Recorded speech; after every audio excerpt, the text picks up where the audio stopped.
Welcome to Street Psychology Podcast. Today I have my guest here with me, the Hypnotist Judge Mentalist.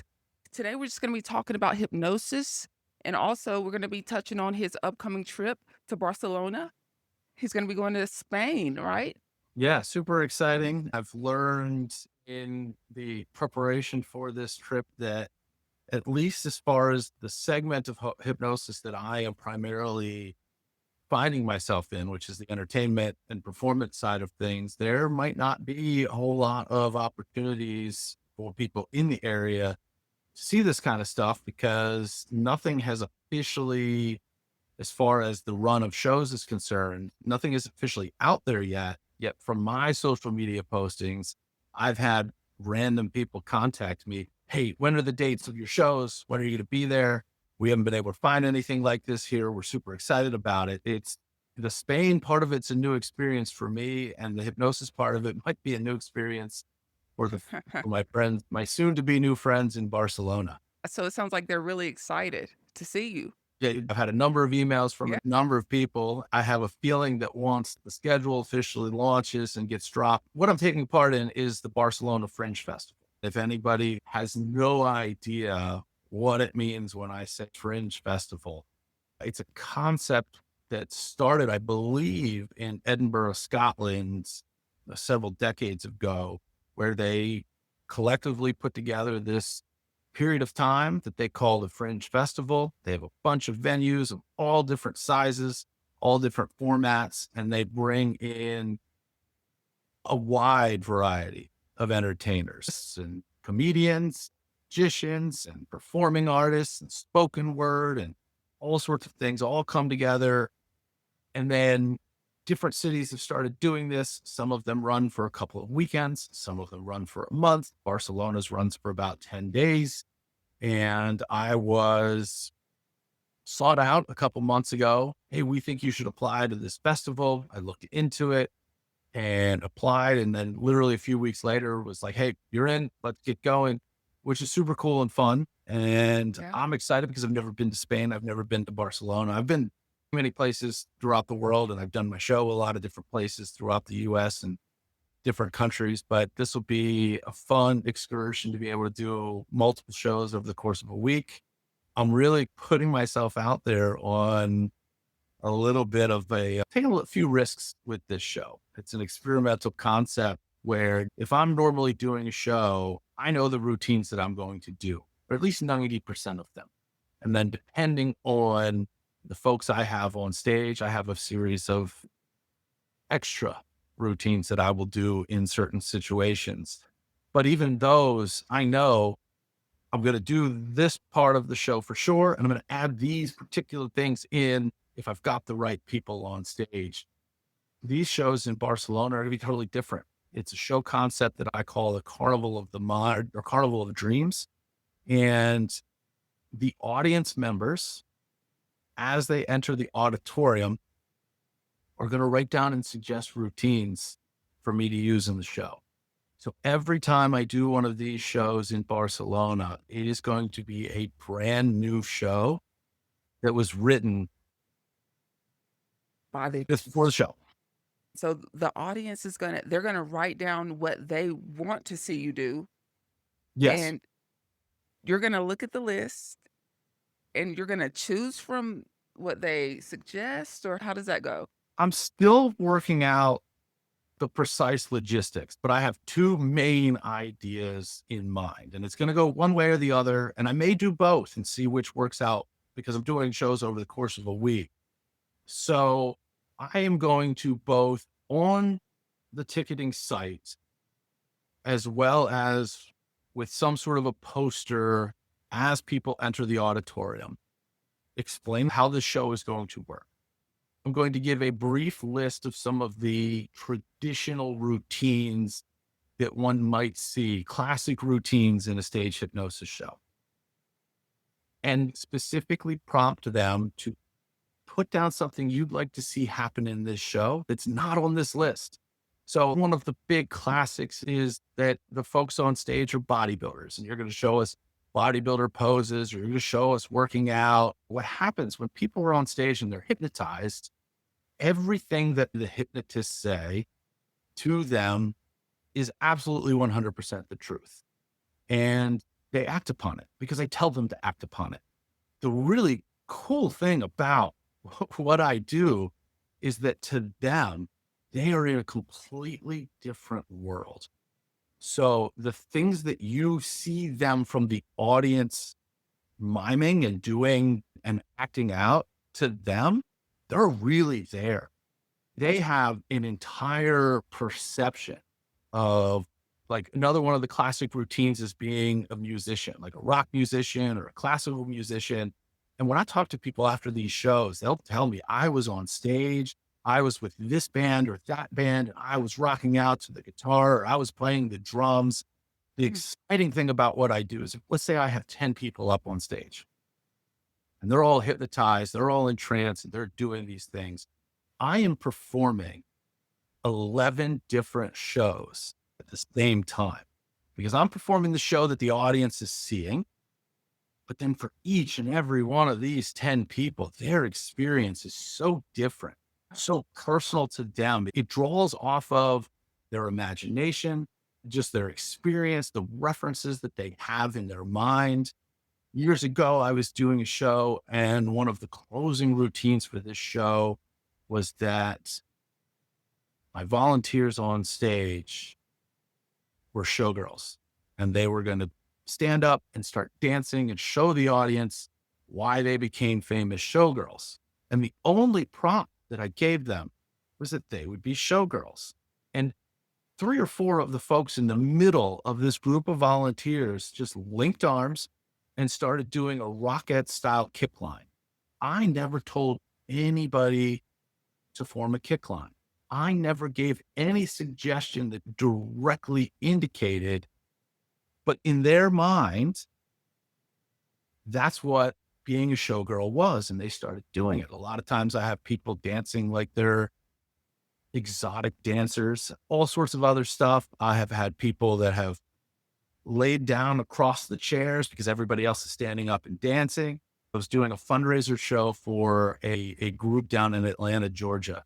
And I had a girl that laid across those chairs, crossed her legs, and was standing there miming. She was smoking a cigarette and watching everything happen unfold in front of her. I never told her to do that, but her mind and her imagination has created this environment where, to the folks that are in trance, everything that's happening is very real.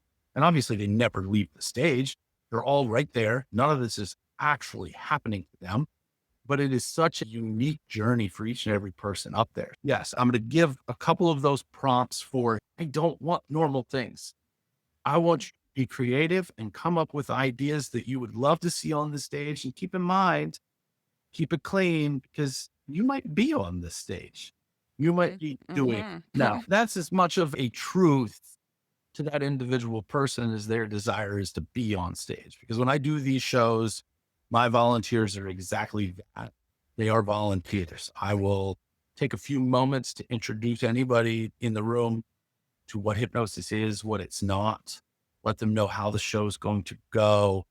And then it is an open call for volunteers. I do not pick people from the audience and say, you come up here. Nope, that's not the way I run the show.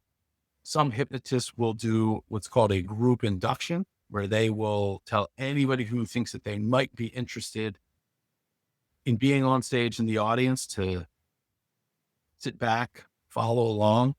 And then as they get people into the audience, pull them Mm. up on stage. I don't do it that way. It is purely there are X number of chairs. And usually that number is determined by how many people I have in the audience and the size of the stage. And it's first come, first serve. My intention is to run the show exactly that way.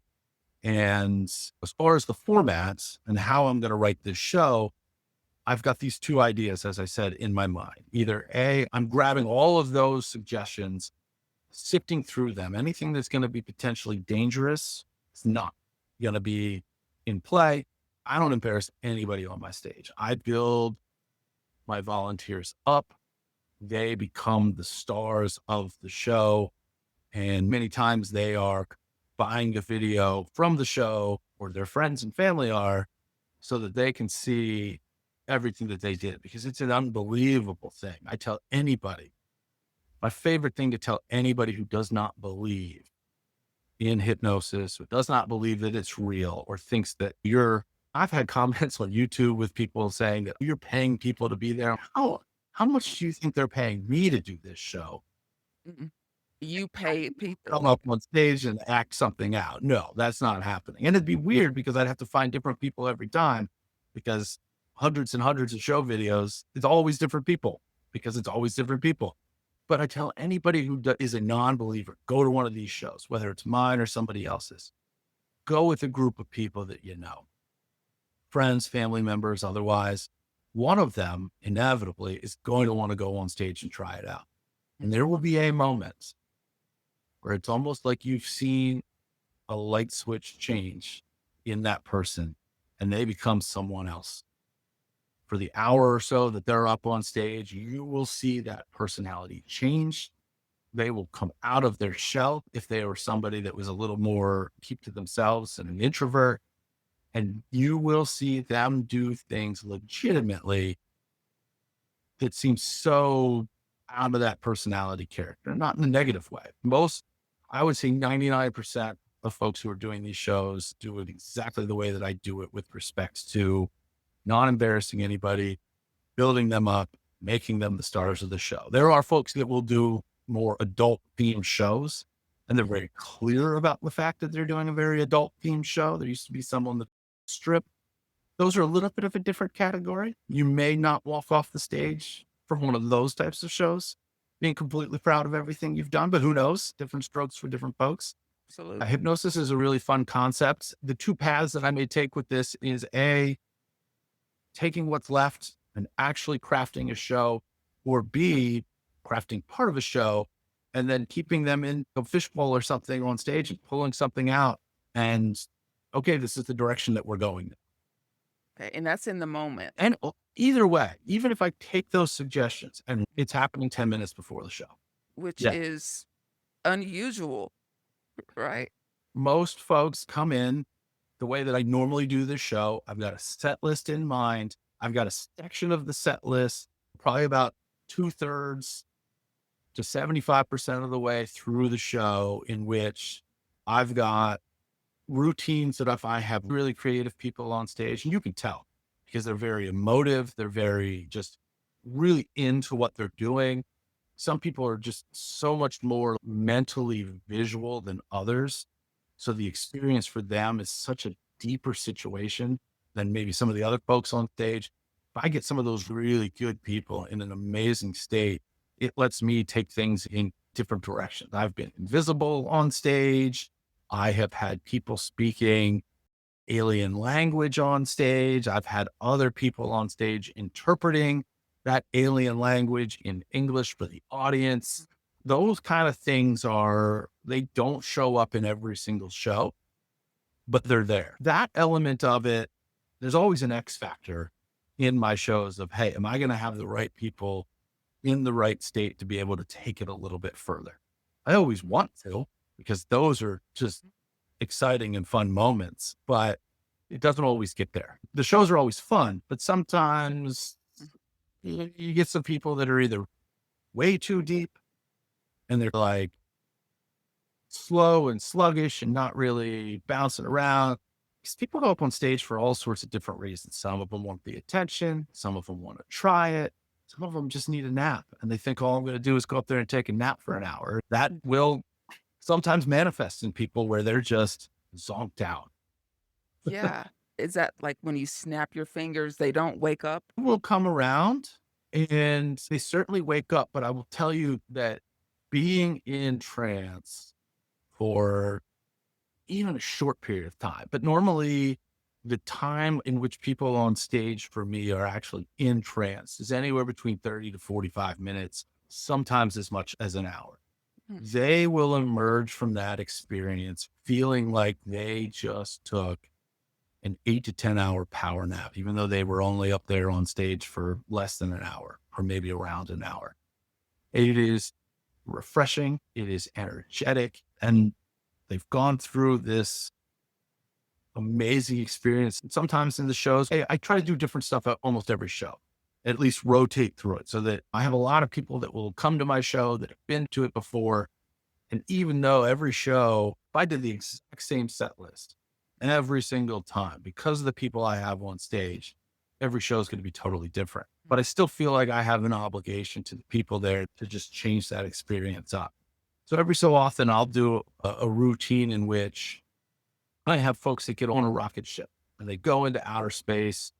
And now we're going to land on a mysterious new planet. And this is really where, and I love this routine when I get to do it.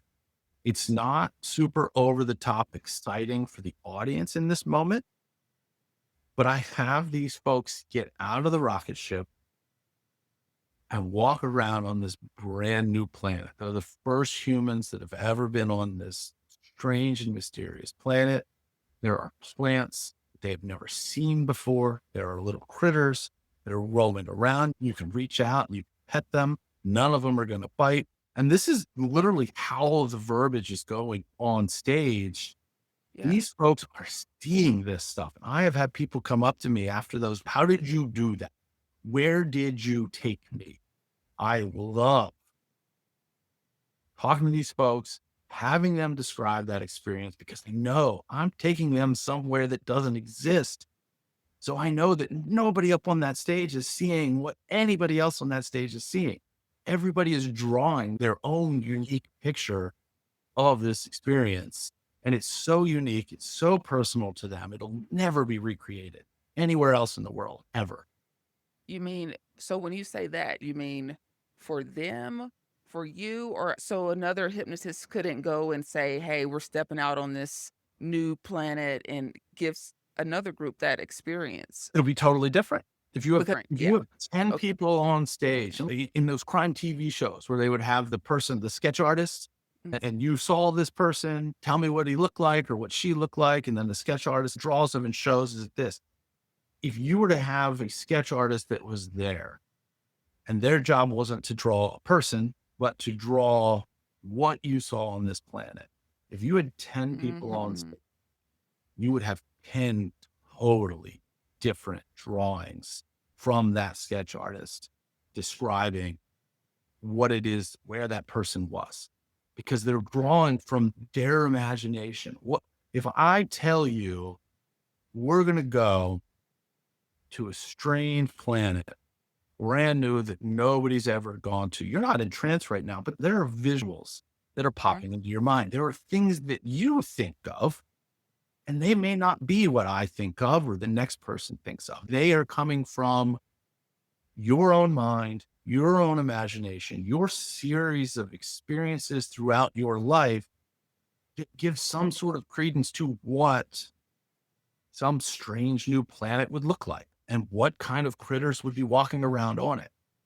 And to me, it's super exciting and super empowering. It's like giving somebody a gift and an experience to do something, to see something, to be there that outside of that context, even if it were a virtual reality world, let's advance the technology of virtual reality 10 years. Mm. So it's super immersive and it's super realistic and you feel like you're there. You're still in somebody else's dream. You're still in somebody else's vision of what they're crafting that world to look like. In hypnosis, in a situation like this, I'm steering you in a direction, but you're drawing the picture. This is your journey into a Only world yours. you have created. And again, if you and I were to do this side by side and then go talk to that sketch artist, it's highly unlikely that our pictures are even going to be similar because you've got something in mind and I've got something in mind. And maybe there's some crossover. Maybe our leaves look similar, but the critters will probably be different and the plants will be, the perspective is going to be different. There may be a stream for you and there may be rocky cliffs for me. Who knows? And who knows what the colors and the shapes, everything is going to be. And really, with all of those things, like I said, I've had people that have said, "Hey, I was on stage with this band or that band when we did guitar routine or the drum routine or whatever it is in that moment, what my volunteers are experiencing. I'm not trying to take credit for any of this because hypnosis and hypnosis shows have been happening for hundreds of years. It's a very real experience to that person in the moment, to each of those people. It's just very unique to them. Okay, one thing you said is that you're not trying to take the credit for And get then that some hypnosis, credit. Well, you're taking some credit for what you do.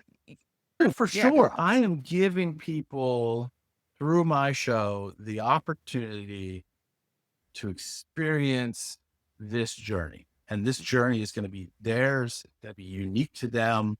It's going to be unique to that night. And especially in the format for what I'm doing in Barcelona, Yeah, where night to night, I could have the same people fill the room every night. And even the same people come on stage. The shows aren't going to be the same. The experiences are going to be totally different. Later on this week, and I'm not quite sure when this episode's going to launch to the world, but through the show website, carnivalofdreams.com, I'm launching a Kickstarter that's going to run for most of the month of September. If people are interested, even if you're not going to be in Barcelona, in being a part of the behind the scenes group, seeing all of this stuff unfold, getting video of these shows as they run. I'm not putting live streaming on there because I can't anticipate what kind of I'm going to have and whether I'm going to have good connectivity. I'd love to offer live streaming. I just can't guarantee it. Or the ability for people to suggest routines, even though they may not be able to attend the show. All of that can be done through the Kickstarter. So I'm going to be getting ideas for this show from the audience that's there and from an audience that's all over the world. yeah, okay, because like you said, we're not gonna be able to watch virtually. All the shows get recorded. If anybody follows any of my social media, you'll see all sorts of clips from various shows that I've done over the years, and those are getting updated. New stuff is getting rolled out every couple of days. I have a team that does it. Some of those routines that I've talked about on here are out there. They're on social media. It's hundreds of videos over the period of time. And it's always being updated and always new stuff being added. And there'll of course be clips from these Barcelona shows. And later this month, I'm performing at a pirate themed festival doing pirate themed shows. So all of the hypnosis shows are going to be pirate themed, and I'm going to have people on a pirate ship and all sorts of different scenarios. Those are going to be in Maryland. So that's going to be a ton of fun as well. All of that's going to be mapped out ahead of time. But again, it's going to be very much in a theme and a very unique experience and journey for folks that want to jump up on stage and be part of that. Yeah, no, that definitely sounds fun. Pirate themed, I'm just visualizing the people. There's so many things I can see, Oh, like, yeah. with a yeah, pirate.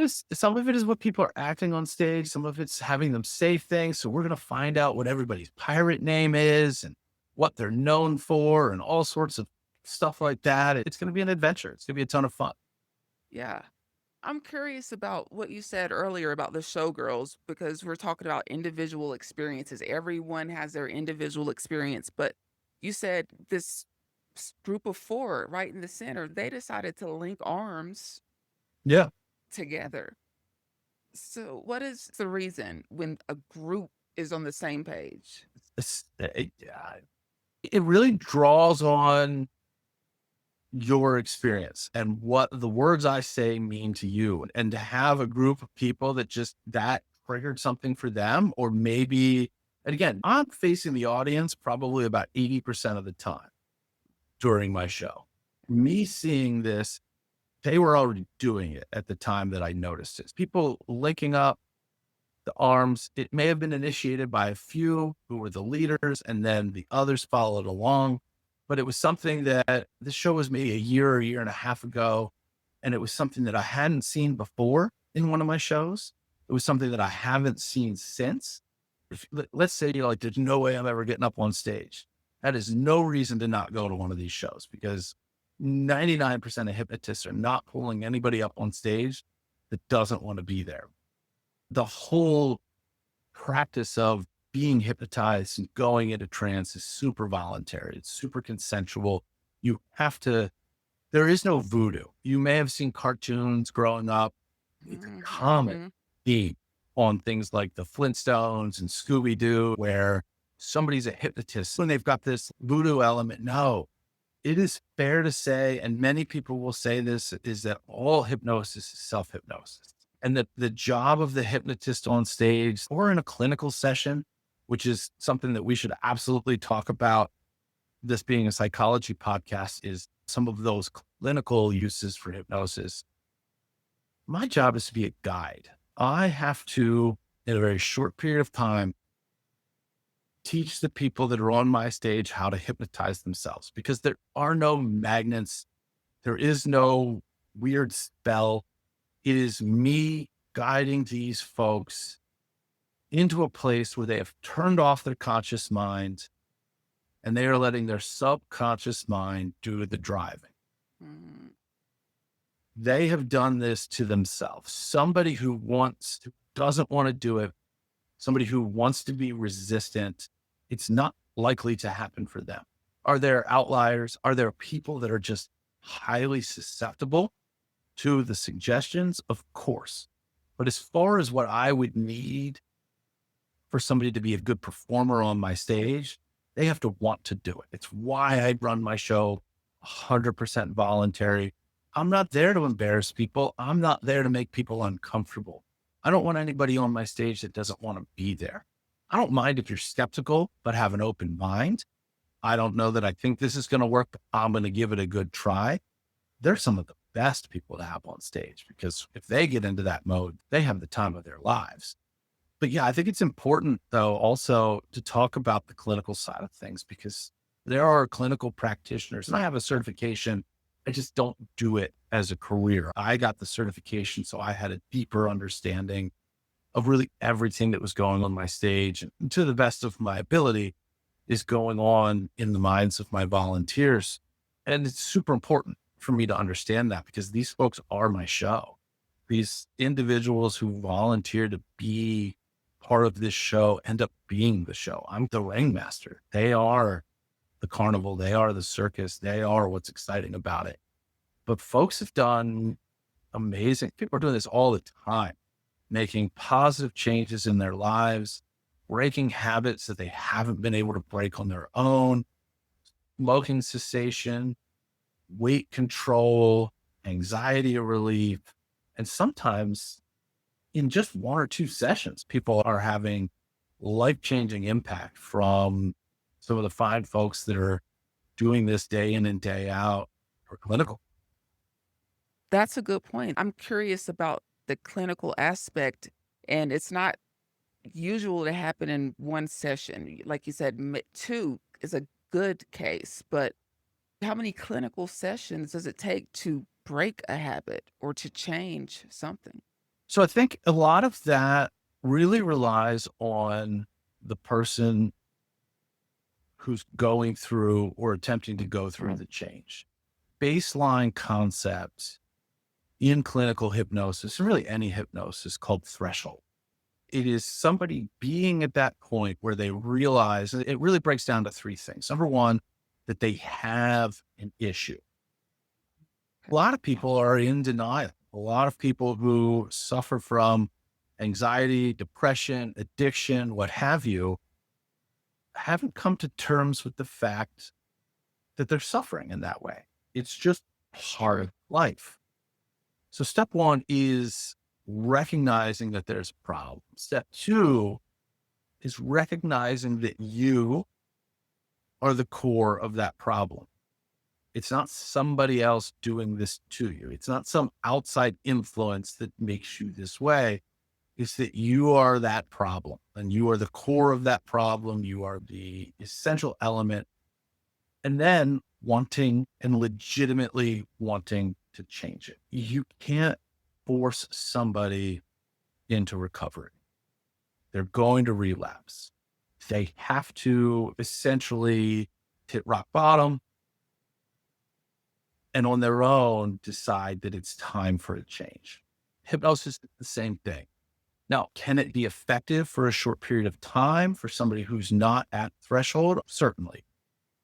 But somebody who knows there's a problem, knows that they're the root of the problem and is legitimately ready to make that change, they can do it in one session because the hypnotist is breaking. They say that it takes 21 days of consistently doing or not doing something to make a habit. True. Yeah. And a lot of that is routine. A lot of that is conditioning. A lot of that is distraction or the lack thereof. In hypnosis, those problems, the noise, what gets in the way is from the conscious mind. And it's something called a critical factor. It is the thing that when we are walking around and we are aware of the people around us and what they might be thinking about us and about what we're wearing, that consciousness is what gets in the way. We've created identities for ourselves. And many of us have many identities. You're a psychologist. You're a podcaster. And you're many other things that I'm not aware of, but you are. You think of yourself as, and everybody thinks of themselves as the things that they think they are. People who smoke habitually are smokers. So some of it is getting into the subconscious mind, getting past that identity, releasing that identity. And in a way that we are at the root of it. You can create habits almost overnight through hypnosis, sometimes within a few hours of a session. Two of the big areas that would be used would be smoking cessation and weight control. Hypnotists would come to town. They would get a conference room at a hotel. They would advertise in the newspaper when that was a thing and say, Saturday morning, quit smoking in an hour, $100 or whatever they would charge. They would put hundreds of people in this room. In that room, several hundred people. They would go through some education. They would do a group trance. Again, some of these still exist. There are some folks still doing this. It's just not as widespread as it used to be. The information age has made it so that how we get information and learn about things like that, there is no newspaper that everybody's picking up every day and reading anymore. There is no one place that everybody goes to get information like this. So it's more difficult to put these things on. They get in a room, they go into this group trance, and there are different methodologies about just breaking down. And a lot of these practitioners will do and layer this stuff where we're going to break down the identity. We're going to make it so that the smell and the taste and just the thought of cigarettes makes you queasy, so you're no longer attracted to them, and many other things that folks will do. And at the end of the sessions, they'll sell a lot of times like self-hypnosis audio to reinforce the process. So people can take those home. They can listen to them first thing in the morning, or they can listen to them before they go to bed, or maybe both, to help solidify. But statistically, and this is across the board, somewhere near 50 to 60% of the people would attend these sessions, not do the reinforcement, and never touch a cigarette again in their lives. Hmm. And then when you poll amongst people who purchase and utilize the reinforcement stuff, that number jumps to 80%.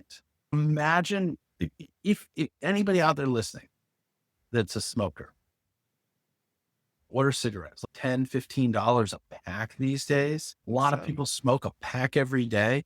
So for the cost of what somebody's spending in just a week, depending on the region you're in, the pricing changes, or even if you were to do a one-on-one session with a hypnotist doing this stuff and you kick that habit, let's say that session costs $300, $400. And like, again, I'm not directly in that world. I'm connected to a lot of people who are, so I don't know exactly what the price would be. And again, that's also going to vary by region. But for less than the cost of what you're spending in a month on cigarettes, if you never touch them again, just the financial benefit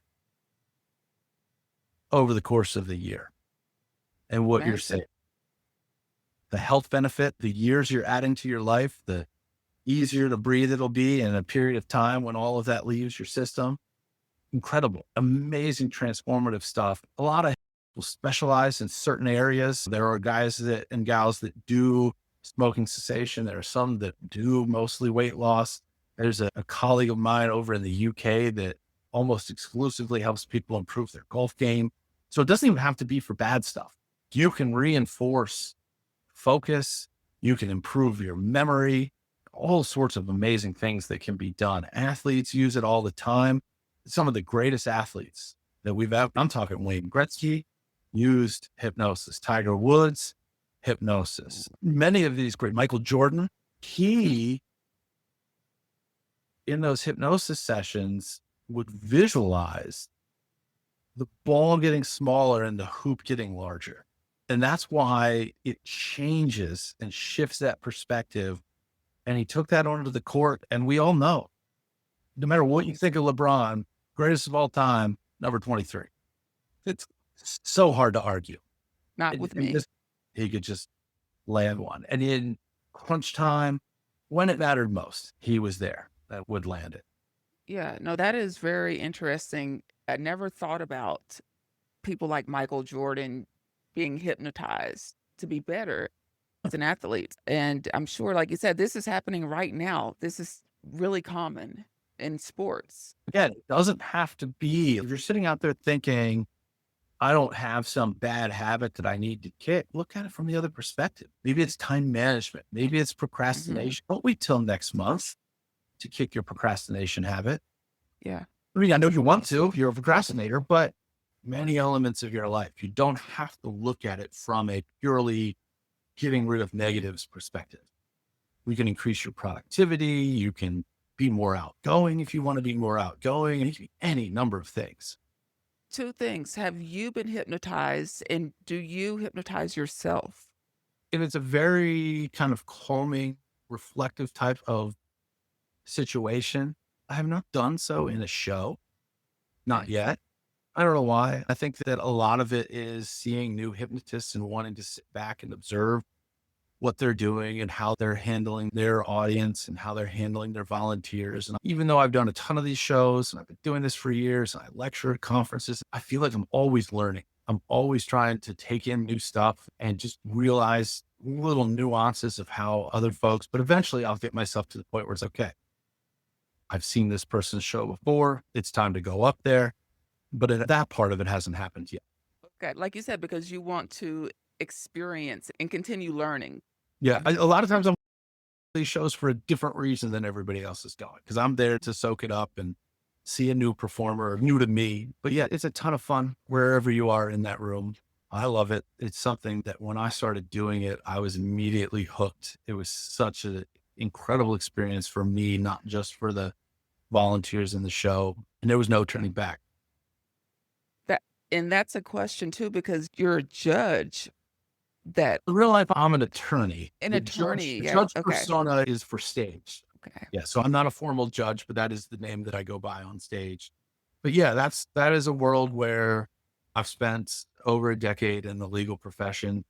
And I will say that when I learned about hypnosis and started doing hypnosis, it was I knew that it was for me because there were many language principles that I was already using. Like what? What would present cases How overlapped. okay, okay. Yeah. Success in the legal world for me has come very much from being able to project and create the proper perspective to tap into people's emotions and really make it so that a judge or a jury have a deeper understanding of what my client has experienced and what my client has gone through. And as a result, when you can do that in a way where you can elicit emotions that you're not necessarily allowed to tell people to think about, like you're not allowed to say things like, what would you do if this were you? But I can lead people there without saying those words. I can make people feel that they are in my client's shoes. I'm not hypnotizing anybody. I'm not hypnotizing juries, not in any sort of traditional sense, but it's perspective building. It's framing. It is many times shifting that paradigm of thought for those people that are in that jury box or are the judge for that particular day so that they have a deeper understanding and appreciation and some empathy and compassion for what my client's gone through. And these were things that I was doing far before I started studying hypnosis, far before I knew that naturally I was instilling some of these principles. So that I still practice law, but that transition, so to speak, into being able to perform on the stage was almost natural and instantaneous for me. Yeah, that's what I'm hearing, and I can see how that overlaps a little bit when you Yeah. have that gift already. Like you said, I was doing this before I studied hypnosis, and it does overlap, just guiding people and bringing them into this world. What made you say, "I want to study hypnosis"? I had a curiosity probably from a very young age. It probably came from some of those wacky cartoons that I mentioned before and other places. I will say that the way that it is depicted on TV is not really close to the way that it is in real life. I got to a point in my career where I financially had the stability and I had a large enough operation and staff that would afford me the time to go and learn it. When I learned hypnosis, I traveled to Las Vegas. I trained with the longest running hypnotist headliner. His name is Kevin Lapine. He still runs a show in downtown Las Vegas called Hypnosis Unleashed. So anybody, I highly recommend anybody that is curious. And let's say that you're nowhere near where I'm doing a show, but you want to see this and there's not one near you. I feel like almost everybody has some sort of reason at some point in their life to want to go to Las Vegas, whether it's shows, whether it's now it's becoming more of a sports town destination. Some people are gamblers or like to party or whatever it is. Seek out this show. It's called Hypnosis Unleashed. It runs 5 nights a week. It's downtown at a casino hotel called the Four Queens. And it's the guy who taught me and has opened the door to me, as we've talked about traveling the world, to do this thing that is so fun for me, so fun for audiences. Every time I'm in town, I make sure I go to his show at least one night. I have seen him, a professional that's been doing this for decades, still learning, still evolving, still Mm. improving that show. It's better every time I see it. I highly recommend anybody that finds themselves in Vegas, look up Hypnosis Unleashed in a town where almost every ticket to any show is close to $100. Tickets to that show are like 25 or $30. Okay. Absolutely. That's amazing. Like you said, this is a teacher. You still honor him for what he helped you with and what he's doing today. So Yeah. I'm thinking if you were to go get hypnotized, it'd probably be by him. It might be if I were going to do it in a stage Possibly. show. Because Okay. his show represents a show that over the years I've seen enough times that even Yeah. though it's new, even though he's always evolving that show, he's probably where I jump up the first time. Okay. All right. We're getting close to the end, but I have this thought about me because I told you I've been hypnotized in a clinical setting. I don't think it worked for me. And we talked about maybe why that's possible, but maybe I was a little bit hesitant. Mine was for fear of dogs. My family is just giving me this genetic trait of that, and I want to get rid of it. A lot of people are scared of hypnosis, but not me. I was like, let's do it. But I don't know what happened. I don't know why didn't it work for me? Earlier, I mentioned that all hypnosis is self hypnosis Yeah. to a very large degree. And I'm going to talk about this from my perspective in an entertainment setting. I bring people voluntarily up onto my stage, and in a period of about 5 minutes, get most of them into trance. I'd say about 80% of the people that I bring up on stage stay up on stage for the whole duration of the show. But a handful of them every night get sent back. It is a skill for somebody to learn how to do, and they're learning how to do it many times for the first time in 4 or 5 minutes. So even though it may not work the very first time, it doesn't mean that it can't work for you, that it won't work for you. You didn't ride a bike the first time that you got on that bike. Most people don't. And I'm not saying that most people don't get hypnotized the first time they try, but it is a learned skill.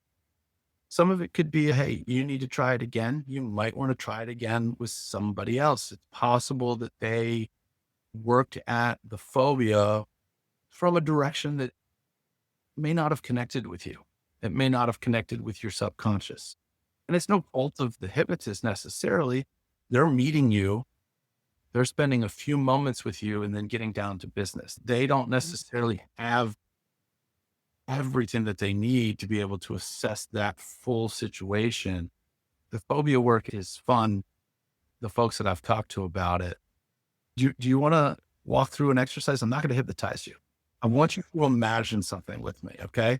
You're walking through the doors of a theater, like one of those old school projection video up in the box. And you're going to sit in the theater's absolutely empty and the lights are on for right now. And you're going to find yourself a seat right in the middle of that theater. And as you're sitting there, you're looking up at that screen. I want you to imagine that you actually leave your body. And now you transport yourself up and into that booth. So now you are in the booth and it's a closed in booth and the camera's just shooting out through a little hole. When you press that button and you flip that switch, the lights in that room go down and you have the ability to turn on that camera. And there's a glass so you can see out. You can see the screen. You can see yourself down there in that theater, looking up at that screen, waiting for the movie to start. You're up in the booth and you're watching yourself down there and you're just watching. And when you're ready, you just flip that switch on and the movie starts to roll. And you're watching you in that theater, watching this film. And on that film, you see yourself, but it's not actually you because you're in the booth watching you watch that film. And you're approached in that film, not you in the booth, not you watching the film, but just in that projection, you're approached by a dog and the dog is smiling. And that dog comes up to you and you, not you in the booth and not you watching the film, but you in the film, pet that dog. The dog rolls over and you could almost see happiness in you on that film. Not you in the booth and not you that's just watching you in this film. And you're going to hit a button and you're going to see all of this rewind. You're going to rewind this entire scene all the way back to the beginning. And you're going to hit play again. And when you hit play now, you see you and you're standing in a park. And now you're approached not by the dog that you saw before, but a cartoon dog with a big old grin on its face. And that dog is going to come up, not to you in the booth, not to you that's sitting down there watching this film, but this cartoon dog with its big goofy grin going to come up and it's got these furry little legs and they're all sorts of different colors. And it's just this patchwork, silly looking dog. And it's going to jump up in the arms of that person up on the screen. That's not you in the booth, not you that's down there watching that film. But you can almost see that you that's down there watching the film smile, seeing this cartoon, silly looking dog with a big goofy grin jumping into the arms of the you that's on screen, not the real you, not the one that's back here in the booth protected, by the glass and by the walls, not the you that's sitting there just watching that film, but the one on the screen. And we're going to take it, we're going to rewind that thing one more time. We're going to go back to the very beginning. And it's just you standing there, somehow with a big smile on your face, remembering what that goofy dog was like. And I want you to imagine that you now go from that booth back into the body of the person that's in the theater that's watching that screen. And you're going to stand up because now you are that person that is in the theater that was watching the film. You're going to walk up to that screen, and the person that was on that screen is going to come out of that screen, and you're going to hug that person. You're going to take that person in, that person who just had that enjoyable experience with that silly patchwork dog with the goofy smile on its face. And you're going to thank that person and realize that now that person being part of you, no longer going to have problems, no longer going to have any sort of apprehension about dogs. Anytime you're in the presence of the dog, you're just going to think of that silly, multicolored patchwork cartoon dog. It's going to make you smile. You're no longer going to have any fear. You're just going to smile about that silly dog you watch on that screen. Wow, I just went to another world. I had to force myself back out into this world right now. And we didn't even hypnotize you. That is just Exactly. what you chose to do in that moment was focus and go somewhere else. You allowed your imagination to take you there. And reach out to me the next time you're in the presence of a dog. I'd love to see if just that little imagination journey. I'll definitely reach out because I'm curious. I know you'll be thinking about that multicolored patchwork dog and the big goofy smile. So I was hypnotized You'll see. a little bit. We'll see. It's an experience that's different for everybody. And there are different depths of trance. And again, you went somewhere else and it's in your mind. It's part of you. And I feel like it's going to give you some great positivity moving forward.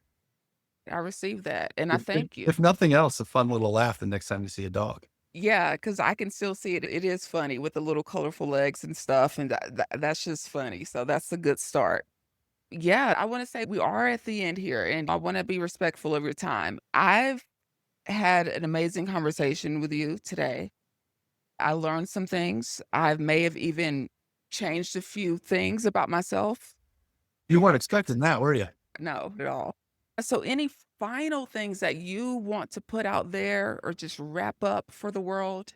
I want to encourage anybody to explore any curiosity that this talk and our conversation may have created with you, whether that is seeking some sort of guidance from a hypnotherapist near you, whether it's just reaching out to me. So that carnivalofdreams.com website is specifically for these shows in Barcelona. But if you wanted to go to judgementalist.com, feel free to reach out to me at any time. I'm happy to talk to you about hypnosis, answer questions like this that you might have. I am not a hypnotherapist, so it's not going to come as the, okay, and here's your bill for $300 or whatever it is at the end. I love talking about this stuff. I wouldn't be on this podcast if I didn't love talking about it. See somebody's show. It doesn't have to be mine. They are a lot of fun. Folks are doing them all over the place. A lot of times you'll see hypnosis shows at different county and state fairs, depending on what part of the country you're in. And when those shows exist, they're part of the admission. So you just figure out what time and what stage the show is going to be on and you go watch it and take friends, get somebody to volunteer yourself, but depending on what kind of experience you want to have, and just enjoy it because it's a ton of fun. I love doing it. I love sharing it with people.